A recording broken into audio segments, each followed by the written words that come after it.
को सरायकेला लिए चलते हैं। यहां पोटका में रेलवे ठेकेदार की लापरवाही से कई परिवार परेशानियों में फंस गए हैं, मुसीबत में फंस गए हैं।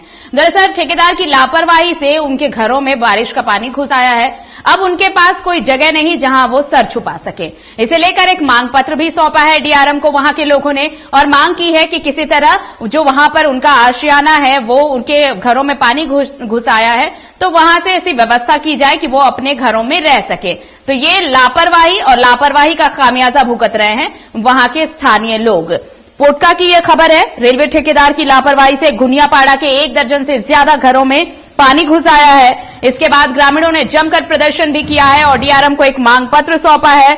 स्टेशन मास्टर को डीआरएम के नाम ये मांग पत्र सौंपा गया है और ग्रामीणों ने बताया कि हल्दीपोखर रेलवे स्टेशन और कुम्हारपाड़ा के बीच रेलवे ने 3rd लाइन को लेकर मिट्टी डाला है और इस दौरान रेलवे पुलिया के मिट्टी से ढक जाने के कारण 1 दर्जन से ज्यादा रैयती जमीन और घर झील में तब्दील हो गए हैं।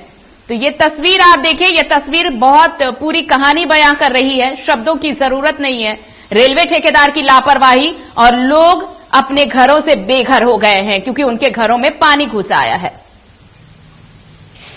रेलवे साइडिंग के काम में यहाँ पर 3री लाइन का काम हो रही थी, जिसके क्रम में ठेकेदार द्वारा यहाँ पर मिट्टी फिलिंग का काम किया गया और जब पहला जो यहाँ पर रेलवे जो लाइन है उस पर एक प्राचीन पुलिया हुआ करती थी और उसका द्वार बंद कर दिया गया।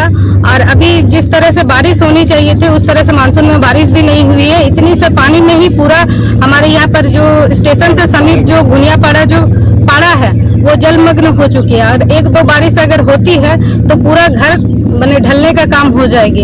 और ठेकेदारी द्वारा बोले जाने पर भी मनमानी तरीके से काम किया जा रहा है। इससे पहले भी मैंने पत्र के माध्यम से डीआरएम को इस विषय में सूचना दी थी कि ऐसे ऐसे घटनाएं घट सकती है, लेकिन अगर उस समय में ये इस पर अगर कार्रवाई होती तो शायद आज गुनियापाड़ा इस तरह से जलमग्न नहीं होता। जो लाइन बनाया है वो उसी में मिट्टी ठेकेदार सब डाल दिया है, पूरा पुलिया जाम हो गया है। इसका कारण हम लोग को बड़ी दिक्कत हो रहा है, पानी जम गया है।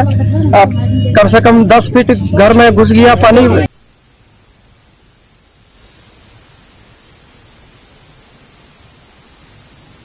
और इस वक्त सहयोगी शिवशंकर साहू हमारे साथ फोन लाइन पर जुड़े हुए हैं। शिवशंकर, देखिए ये गुनियापाड़ा का ये तकरीबन 1 दर्जन से ज्यादा घर है वहां पर और रेलवे ठेकेदार ने जरा सी लापरवाही की और इन सभी परिवारों के आशियाने उजड़ गए हैं। अब बताइए, घरों में पानी घुस गया, लोग रहेंगे कैसे, कहां रहेंगे? जी, रेलवे ठेकेदार की लापरवाही के कारण रेलवे हल्दीपोखर रेलवे साइडिंग में 3rd लाइन को लेकर के काम चल रहा था, जिसमें रेलवे का बरसों पुराना पुलिया है। उस पुलिया को ठेकेदार की लापरवाही से मिट्टी ढक गया। ढक जाने के कारण आज पूरा क्षेत्र जो है कि दर्जनों रैयती जमीन जो है कि आज झील में तब्दील हो चुका है। वहाँ किसान जो है कि चिंतित है। साथ ही साथ इस पानी से जो है कि सैकड़ों एकड़ जमीन जो है कि निचला जमीन उससे सिंचाई होता था, जो आज आज पानी नहीं जाने के कारण वहाँ खेत में पानी का कमी हो गया है। साथ ही साथ जो है कि गुनियापाड़ा की अगर बात करें तो हल्दीपोखर रेलवे साइडिंग से सटा हुआ गुनियापाड़ा है, जहां 1 कमर से ज्यादा पानी उसके द्वार पर जम चुका है और वो काफी परिवार चिंतित है कि छोटे छोटे बच्चे हैं, डूबने का खतरा है, जहरीले सांप कीड़े मकोड़ों का डर उन परिवारों को सता रहा है। इस संबंध में जो है कि स्थानीय मुखिया देवी कुमारी द्वारा स्टेशन मास्टर के माध्यम से डीआरएम के नाम 2 बार पत्र लिखा है। अब तक जो है कि पानी निकालने का प्रयास अब तक नहीं किया गया है। जी, शुक्रिया आपका तमाम जानकारी के लिए शिवशंकर। तो पोटका सहयोगी शिवशंकर बता रहे थे, ये तस्वीरें आप जो देख रहे हैं वो गुनियापाड़ा की है, जहां पर रेलवे ठेकेदार की लापरवाही से लोगों का आशियाना पानी में डूब चुका है। अब लोग वहां गुजर बसर कैसे करें, ये इसी को लेकर एक मांग पत्र सौंपा है स्टेशन मास्टर के जरिए डीआरएम को।